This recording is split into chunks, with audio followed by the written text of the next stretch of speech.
मिश्रा जी के यहाँ पहला लड़का हुआ तो पत्नी ने कहा, बच्चे को गांव के सरकारी विद्यालय में शिक्षा दिलवाते हैं। मैं सोच रही हूँ कि सरकारी विद्यालय में शिक्षा देकर उसे अच्छा नागरिक बनाऊंगी। मिश्रा जी ने पत्नी से कहा, अच्छा नागरिक बनाकर इसे भूखा मारना है क्या?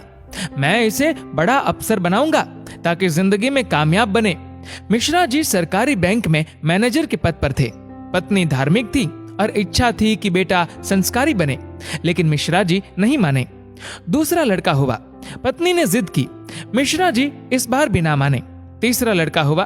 पत्नी ने फिर जिद की, लेकिन मिश्रा जी एक ही रट लगाते रहे, कहां से खाएगा, कैसे गुजारा करेगा, और इस बार भी नहीं माने। चौथा लड़का हुआ। इस बार पत्नी की जिद के आगे मिश्रा जी हार गए। अंततः उन्होंने उसे सरकारी विद्यालय में शिक्षा दीक्षा दिलवाने के लिए भेज ही दिया। अब धीरे धीरे समय का चक्र घुमा। अब वो दिन आ गया जब बच्चे अपने पैरों पे मजबूती से खड़े हो गए।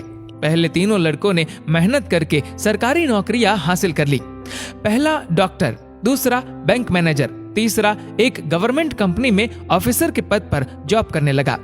एक दिन की बात है, मिश्रा जी पत्नी से बोले, अरे भाग्यवान, देखा मेरे तीनों होनहार बेटे सरकारी पदों पे लग गए ना, अच्छी कमाई भी कर रहे हैं। तीनों की जिंदगी तो अब सेट हो गई, कोई चिंता नहीं रहेगी अब इन तीनों को। लेकिन अफसोस, मेरा सबसे छोटा बेटा संस्कारी बनकर पास ही के विद्यालय में नौकरी कर गांव में ही खेती को संभाल रहा है। जितना वह 6 महीने में कमाएगा उतना मेरा एक अफसर बेटा 1 महीने में कमा लेगा। अरे भाग्यवान, तुमने अपनी मर्जी करवाकर बड़ी गलती की। तुम्हें भी आज इस पर पश्चाताप होता होगा, मुझे मालूम है, लेकिन तुम बोलती नहीं हो। पत्नी ने कहा, हम में से कोई एक गलत है और इस बात का दूध पानी का पानी हो जाना चाहिए। चलो अब हम परीक्षा ले लेते हैं चारों की, कौन गलत है कौन सही पता चल जाएगा। दूसरे दिन शाम के वक्त पत्नी बाल बिखरा अपनी साड़ी का पल्लू फाड़कर और चेहरे पर 1-2 नाखून के निशान मारकर आंगन में बैठ गई और पतिदेव को अंदर कमरे में छिपा दिया। बड़ा बेटा आया, पूछा, मम्मी क्या हुआ? जवाब दिया, तुम्हारे पापा ने मारा है। पहला बेटा बोला, बुढ़ा सठिया गया है क्या? कहाँ है, बुलाओ। मम्मी ने कहा, वो घर पर नहीं है, बाहर गए हैं। पहला बेटा बोला, आए तो मुझे बुला लेना, मैं कमरे में हूँ, मेरा खाना निकाल दो, मुझे भूख लगी है। ये कहकर कमरे में चला गया। दूसरा बेटा आया, पूछा तो मम्मी ने वही जवाब दिया। दूसरा बेटा बोला, क्या पगला गए हैं इस बुढ़ापे में? उनसे कहना चुपचाप अपनी बची कुची जिंदगी गुजार ले। आए तो मुझे बुला लेना, और मैं खाना खाकर आया हूँ, सोना है मुझे। अगर आए तो मुझे अभी मत जगाना, सुबह खबर लेता हूँ उनकी। ये कहकर वो भी अपने कमरे में चला गया।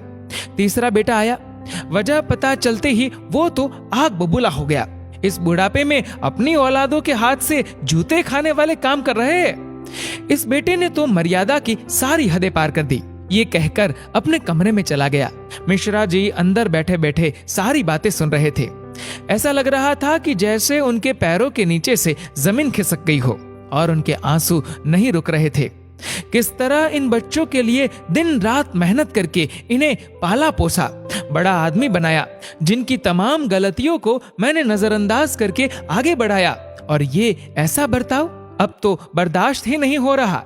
इतने में चौथा बेटा घर में ओम ओम ओम करते हुए अंदर आया। माँ को इस हाल में देखा तो भागते हुए आया। पूछा तो माँ ने अब गंदे गंदे शब्दों में अपने पति को बुरा भला कहा। तो चौथे बेटे ने माँ का हाथ पकड़कर समझाया कि माँ, आप पिताश्री की अर्धांगिनी हो, वो आपके बिना अधूरे है। अगर पिताजी ने आपको कुछ कह दिया तो क्या हुआ? मैंने पिताजी को आज तक आपसे बदतमीजी से बात करते हुए नहीं देखा।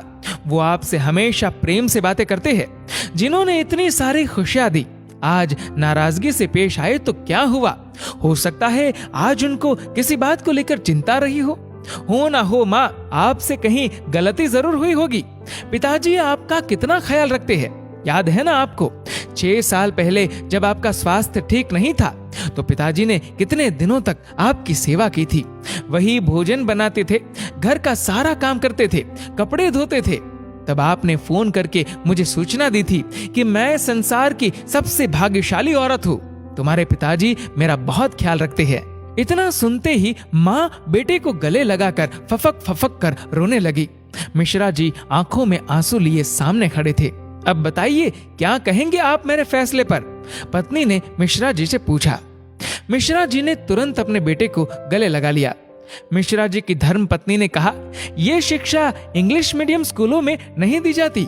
ये शिक्षा तो परिवार के व्यवहार व संस्कारों से मिलती है। अब मिश्रा जी को एहसास हुआ, जिन बच्चों पर लाखों खर्च करके डिग्रियां दिलाई, वे सब तो नकली निकले। जीवन का अंतिम समय कैसे व्यतीत होगा, इसका फैसला आपका धन नहीं, बल्कि आपके द्वारा किए गए व्यवहार और दिए हुए संस्कार तय करेंगे। दोस्तों, इस वीडियो को लेकर आपकी क्या राय है, नीचे कमेंट करके जरूर बताएगा। और अगर आपको वीडियो अच्छा लगा हो तो इस वीडियो को लाइक करेगा, शेयर करेगा ज्यादा से ज्यादा लोगों तक, और ऐसे ही और भी इंस्पिरेशनल वीडियोस के लिए सब्सक्राइब करें हमारे यूट्यूब चैनल को और फेसबुक पर फॉलो करें हमारे पेज को। धन्यवाद।